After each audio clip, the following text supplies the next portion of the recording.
Good morning, good afternoon, and good evening for another very special edition of WOWSA Live with our host, Ned Dennison. Ned?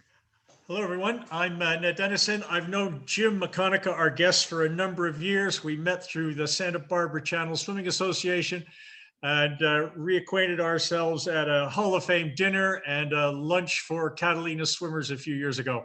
So, Jim, welcome and say hello to everyone. Thank you. Jim, you have an interesting pool swimming pedigree, to say the very least. Tell us about your pool swimming highlights kind of before you turned age 30-ish and started marathon swimming. Well, I became a pretty good swimmer my high school senior year, and I got recruited by USC and got to train with Peter Dalen, my head coach, who was also an Olympic level coach several times, and trained with a series of former world record holders in my primary event. And my first year, I just tried to keep up as best I could and struggled, but and then in my second year, I had a breakthrough, was able to win NCAAs in the 200 freestyle, and was the second person in the world to go under a minute and 40 seconds. And then I led off our relay about an hour or so later against Mark Spitz, who was the world and American record holder in the 200 freestyle, and was able to beat him by a length and went the exact same time as I did in the finals of the NCAAs, which was amazing. So I was the first or second and third person to go under a minute and 40 seconds. So that was one of the highlights. And it was the first time I actually broke through to big time swimming. And in those eras, you kind of had one shot at the Olympics. Tell us a little bit about that if you can. Yeah, I have two disappointments in my swimming career. One is missing the Olympic team in '72. I missed it by one guy in a tenth of a second in the 200 freestyle. And the second was not winning the team title in the NCAAs, and that was a huge disappointment. So those two disappointments helped fuel me in my current era.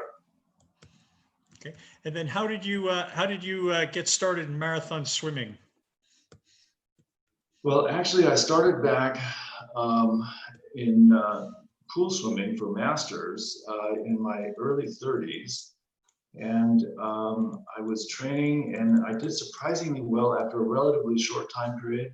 And after about 9 months of training, and it was just for pool swimming, I was watching Wide World of Sports, and I got excited. And I decided I had to go try and do something. And I thought, well, I'll just go swim Catalina Channel, no big deal. And I had no concept of what a channel swim is. I didn't have any cold water training. I didn't know about nutrition. I ate Kit Kat bars all the way across. And I really paid for it because channel swimming is a whole different breed. You have to do all kinds of things.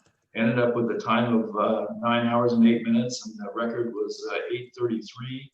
And so that was the start of my long distance swimming career.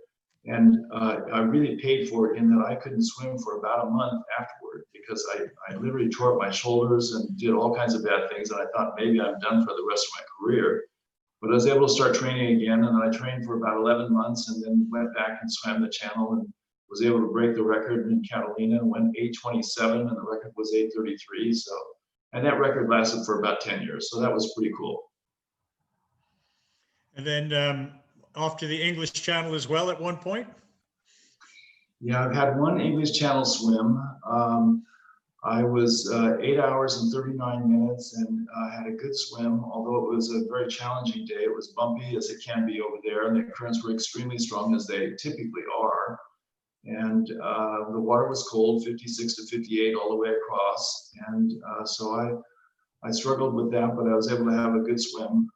I actually, with about a little over 3 miles to go, I was well under record pace, but then the currents got extremely strong right on the coast of France and was swept up and down the coast a couple of times and missed a finish point around Cape Grenade. And that cost me another 20 minutes on my swim after missing it for the second time. So it was a challenging swim.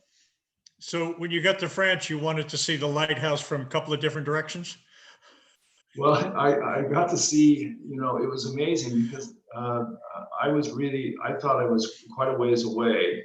There were several things that happened during the swim, but one of them was I thought I was quite a ways away. And I learned in Catalina, you never ever look at the shoreline. You wait till you see seaweed attached to the bottom, because then you know you're real close. And because if you look and then you look again, it doesn't look any different. Just like when you're swimming away from America, going over to Catalina, or vice versa. It's just, it takes forever to make a visual forward progress. In that same period of time, you did a number of other big races in California, and I guess a reasonably successful Masters career was getting going. Give us some of the highlights of each of those, if you could. Well, the short version is I was able to swim some USA 25K races, and my best success was, I don't remember the year, but I was in my 30s, and I was third place overall in the 25K, and made a national team that we had a 3-man and 3-woman relay across Catalina Channel, and we set a record that lasted for, I don't know, 30 or 40 years, long time. And that was pretty darn slick. We did a training camp down in Long Beach and did all kinds of training for a week in preparation for this relay swim, and that was a great thrill. And then on the Masters side, how many Well, world records? How many? Are you able to count that far? I got more fingers if you need. I don't really keep track of numbers on world records and national records. I do look at them before I do races and see if I've got a shot to try and break them. And I've been pretty successful in all the age groups. And I think my oldest current national record is at 10K long course meters, swimming at 10,000 meters long course, and I held 1:15s for 10,000 meters, which is really pretty good in the 58 group. That record still stands, and that's a pretty cool record. Yeah, I'm now in my 60s, Jim, but not to worry. I never had that pace anyway, so it's safe for a while. You swam Catalina a couple of years ago in a group, and you told a great story at the Catalina lunch, and I wish you'd share that with everyone. Well, it was actually my fourth Catalina Channel swim, and I wore a drag suit because I was a little faster than the 2 other people, and so I wanted to be working hard to stay warm. And unfortunately, the drag suit was a little more than I needed, and so I was in severe distress. And during the swim, I was really hoping for a great white to take me out because I was really done. But it didn't happen, and so I was able to finish, and my 2 other swim partners both finished as well. I was trying to help out some friends make it across the channel, and they did, and so that was quite positive.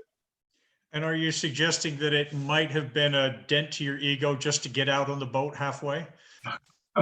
Well, it would have been a bad thing because I was trying to be supportive of my friends, and I've had the fortunate experience to help train and train with probably as many as a dozen swimmers that have all done channel swims of one sort or another, from England, Catalina, Anacapa Channel, Santa Cruz Channel, all different types of channel swims. And so that's one of my real pleasures, is training with other people and seeing them excel. And tell us about your daily training regimen now. Well, during the summer, my goal for this last summer was to swim around Anacapa Island, which is an 11-mile swim. I had done it the year before and did not have a successful swim. I mean, I did complete it. I was 5 hours and 58 minutes. The record was, or it was at the time, and still was until this summer, was 5:41. And I was training mostly in the ocean during the COVID time period. And that was a positive. I had, several training partners, as I said, and they were all training for their own individual events as well. And we all trained together, which is wonderful. And so this summer, I was training in excess of 20 miles a day, or 20 miles a week. 22, 25 miles was, I think, my high week. And that was in preparation for an 11-mile swim. You had a stated goal, I think it was in 2012, involving Anacapa, which kind of took the sport's attention, and then you kind of look at me like it fizzled out after a couple of days. Now maybe that's a bit harsh, but tell us what the goal is and tell us why you cut it a bit short. Well, what actually happened was I had a thought about a year before. I want to do something highly unusual, and the goal was to do swim 8 Anacapa Channel. Anacapa Channel is 12.4 miles. I can see it from my house. It's an island right off the coast here, and it's a 12.4 mile swim. It can be a tough swim because the currents can be strong, the water can be cool, and you can have other things that can come up. But the idea was to swim 8 swims in a total of 7 days. In other words, the first 6 days I would go a single crossing, and then the final day I would go a double. And I thought that would really be something if I could complete that. And I said the only proviso was if I got a day where you don't get very often, where you get a day where the conditions are good, where I would have an opportunity to try and break the overall record. And the record at the time was 5 hours and 58 minutes by another training partner, a friend of mine, Nick Vargas, who had said it.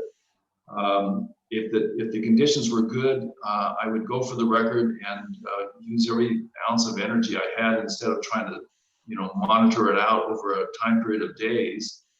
And so the conditions happened to be excellent that first day. And so after about 20 minutes or 40 minutes, I was stopping every 20 minutes for feed. And after the first 20 minutes, I had gone 1,800 yards in 20 minutes. Now that's unheard of in the ocean. And in the next 20 minutes, I still got over 1,600 yards. So that means I had some help, obviously. And then the conditions, and so I cranked up, and I was going to go at 66 strokes a minute, and I decided, okay, this is the day, you got to go right now. And you've got 4 hours in you, and so I cranked up to 72, 73 strokes a minute, which is very fast for me because I'm a fairly tall guy. And was able to break the record and went 4 hours and 38 minutes and broke Nick's record by 20 minutes. And that one still stands, so that's an 8-year-old record, and that was pretty cool to set that. And so I did come back the next day and swam it again, and I was like 5:15 or 5:20, I don't remember exactly, but someplace around there. And still had a very good swim the second day, but after that I was toast. I was done. It felt, I have to say, it felt a bit like, settling in to watch one of those Mike Tyson fights, like the big bowl of popcorn and some candy and whatever. And it kind of looked away and the fight was over. And I kind of had another 4 or 5 hours unaccounted for. But no, congratulations on that. I remember it distinctly. We were all looking forward to seeing whether you could gut it out for the full week. And then it was over. And you set the record well into your 60s, if my mathematics are correct. Yes. So not too shabby for somebody in the second half of their life to set those kinds of records. You mentioned Mark Spitz in passing. Give us an idea of some of the famous, infamous pool swimmers and open water swimmers you've had the pleasure to meet and compete against over the years.